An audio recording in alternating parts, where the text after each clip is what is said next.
£120 million spent, 2 top 6 finishes, 0 promotions. This is Middlesbrough Football Club since they got relegated from the Premier League in 2017.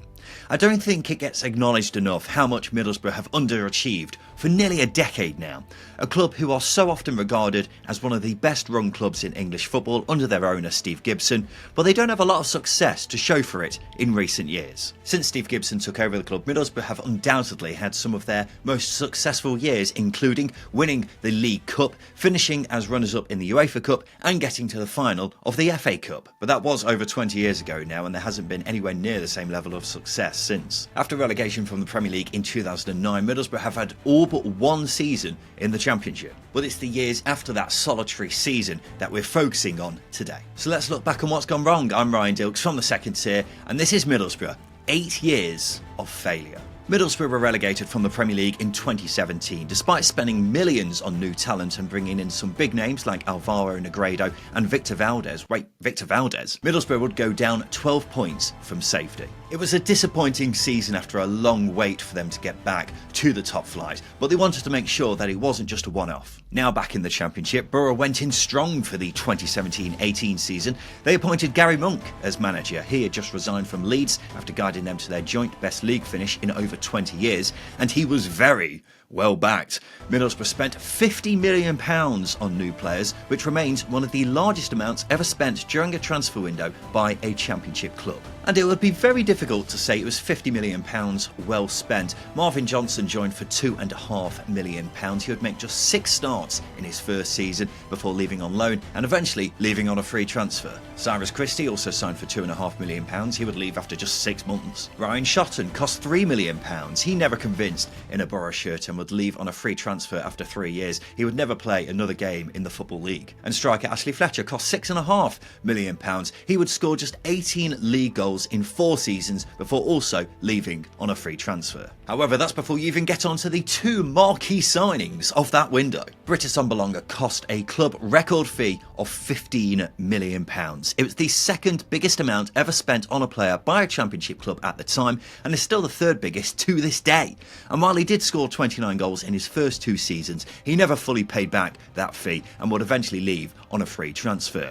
And then of course there's Martin Braithwaite. He cost £9 million and made just 40 appearances for Borough, essentially costing £225,000 per appearance. He scored just 8 goals before being sent on loan, where he criticised, spoiler alert, new manager Tony Pulis' football.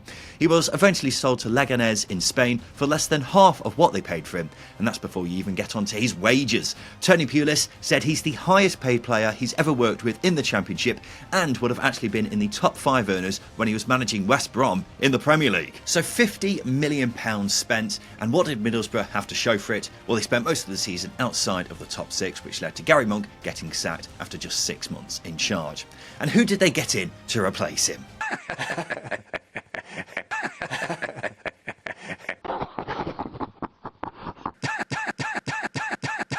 Yep, that's right, they got in Tony Pulis. He eventually managed to get Middlesbrough into the playoffs, but they would end up losing to Aston Villa. It was an extremely underwhelming season for by far the biggest spenders in the Championship that season. They had spent nearly twice as much as any other club. And we haven't even mentioned some of the players who were already at Middlesbrough at the time. You had the likes of Stuart Downing, Adam Clayton, George Friend, Grant Ledbetter and Daniel Ayala, who had all played big roles in their promotion 2 seasons earlier. You had Ben Gibson, a young homegrown talent who had caught the eye in the Premier League, and the likes of Adama Traore and Fabio Da Silva, who had been signed to do a job for Middlesbrough in the Premier League. It must have been one of the strongest squads to finish outside the top 2 in Championship history. And when you miss out on promotion having spent as much money as Middlesbrough did, they needed to balance the books, so Adama Traore, Ben Gibson and Patrick Bamford were all sold. However, Middlesbrough were still keen to bounce back, so they reinvested some of that money, including £7 million on Aidan Flint and £5 million on Paddy McNair. And Borough had a really good start to the 2018-19 season under Pulis and found themselves in the top 2 after 18 games. But results dropped off, including a run where they lost 6 games in a row,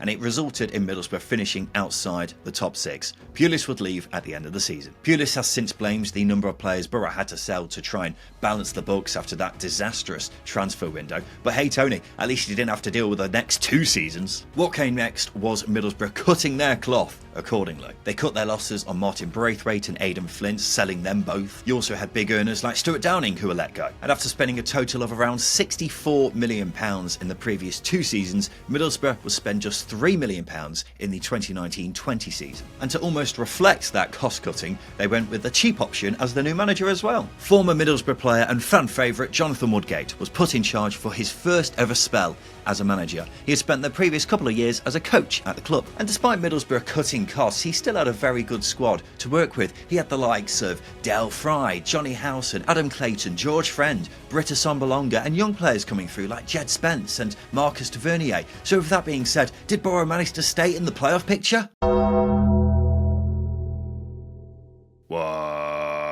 Yep, Jonathan Woodgate was a disaster. Not only were results bad with them picking up just 9 wins in 38 games, he also became renowned for his bizarre press conferences. People say that the league table tells the truth. It's not.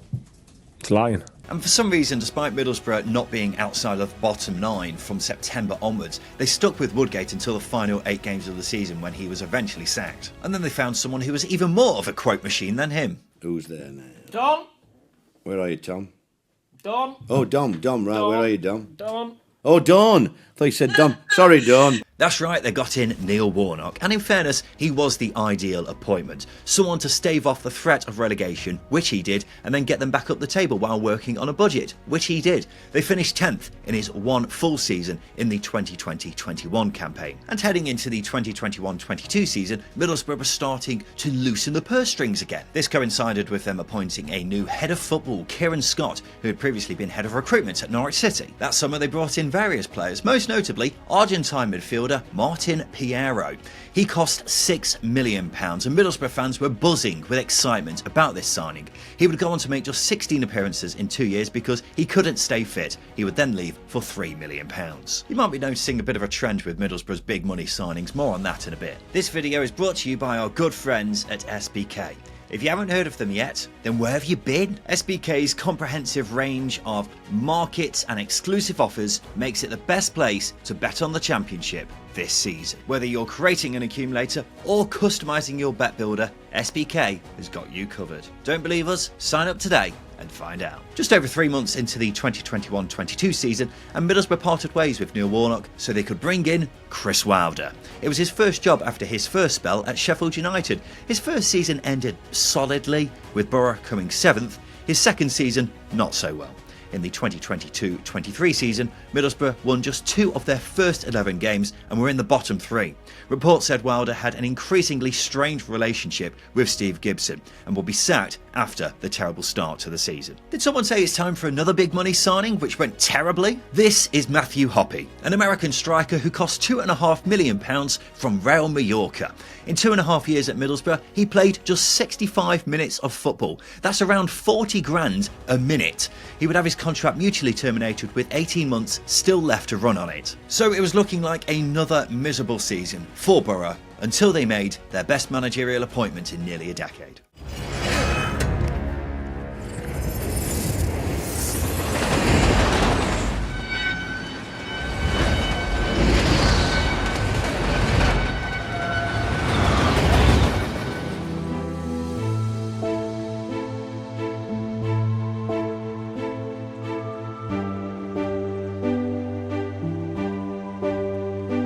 Michael Carrick was appointed midway through the 2022-23 season and had a dream start. He would win 16 of his first 22 games in charge, and he would take Borough from 21st when he came in to challenging for automatic promotion. Buoyed by the fantastic form of Chuba Akpom and Cameron Archer, who scored 39 goals between them, it was an astonishing turnaround. They faded towards the end of the season and eventually finished 4th and would lose in the playoff semi-finals to Coventry. But off the back of their best season since promotion, fans were excited to see where they could go under Carrick. There was ambition that we hadn't seen in a long time. Middlesbrough headed into the 2023-24 season looking to challenge for automatic promotion, maybe finish in the top 6 at the very least. And they were going to finish 8th. Oh. Alright. Yeah, this season really didn't go to plan for Borough. Things didn't get off to a good start with them losing key players from the season before, namely Chuba Akpom, Cameron Archer, Aaron Ramsey and Ryan Giles, but they did spend 13 million trying to replace them, including 4.5 million on Ivory Coast striker Emmanuel Latte-Lath. They were hindered by a terrible start which saw them just win 2 points from their first 7 games and were dogged by general inconsistency throughout the season. In fairness, they did have the best XG in the Championship outside of the top 4, but putting chances away was a big problem, as well as injuries. In the end, an 8th place finish probably made the season look better than it actually was, because they actually spent more time in the bottom half than the top half. They also weren't higher than 8th at any point in the season and were never really in contention for the playoffs. And finally we get to this season where Middlesbrough were trying to make amends for last season's disappointment. They went big in the summer, spending over £14 million, their most expensive window since that season back in the Championship. And surely there can't have been any expensive moves which have gone wrong already, can there? Well, you'd be wrong. Middlesbrough spent £3.5 million on young winger Micah Hamilton from Man City. He played just 308 minutes this season before being sent on loan to Stockport in League One. Now, in fairness, he's still only 21, there's plenty of time for him to make an impact at Middlesbrough, but £3.5 million is a big outlay for someone who's been deemed not ready for the Championship. Anyway, back onto this season, and after a mixed start, it began to look like this might be the season for Middlesbrough. They were 5th at the turn of the year and were looking really well placed to... yeah. Okay, that's not ideal. Yep, it's really gone to pot for Middlesbrough recently. A mix of injuries, players dropping in form and new signings not having an immediate impact has left Borough looking like they may miss out on a playoff place once again, and left Michael Carrick fighting for his job. A manager who just about had the unanimous support of every Middlesbrough fan heading into this season has found things really swing against him in a matter of weeks. So unless there's quite a dramatic turnaround in the final 12 games of the season, it seems as if this will be another season where Borough miss out on the playoffs. It's another huge underachievement for a side who have pretty much been in the conversation for promotion in every season since they got relegated. And if we go back through the seasons, it's a pretty appalling record. 2017-18, by far the most money spent in the entire division that season, only to muster a 5th place finish. A massive failure. 2018-19, Tony Pulis didn't secure a playoff place despite Borough spending the 3rd most in the division that season and having one of the strongest squads. Another failure. 2019-20, even though Middlesbrough were cutting costs around this time, they should have never been fighting relegation all season and finishing 17th. Another massive failure. 2020-21, Neil Warnock did well to get Borough back up the table on limited resources, particularly after the season before. They were aiming for a playoff place though and didn't get it, so you could argue this was a failure as well.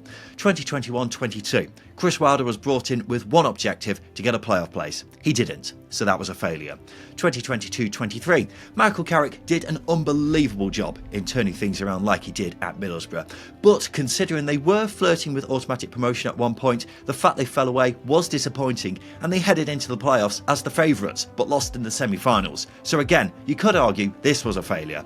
2023-24, this was undoubtedly a failure. Despite Middlesbrough losing several players from the season before, they should have got a playoff place at least, and didn't. And this season, there's still a way to go, but it's looking like it might be destined to be yet another failure. You may disagree with my assessment of some of those seasons just there, but one thing which is undeniable is that one playoff finish in the past 7 seasons for Middlesbrough is a massive, massive disappointment. To put that into context, they've had as many top 6 championship finishes in that time as Barnsley, who have spent less than a tenth of what Middlesbrough have in this same 8-season period. And assuming Sunderland finish in the top 6 this season, they'll have had the same number of top 6 finishes in the past 8 seasons as Middlesbrough. That's despite them spending around a fifth of what Middlesbrough have in that time, and also spending nearly half that time in League One. And some of Borough's spending in that time has been disastrous. Here are their top 10 most expensive signings from the past 8 years. You do well to argue that any of them paid back the fees that were spent on them, apart from possibly Johnny Howson,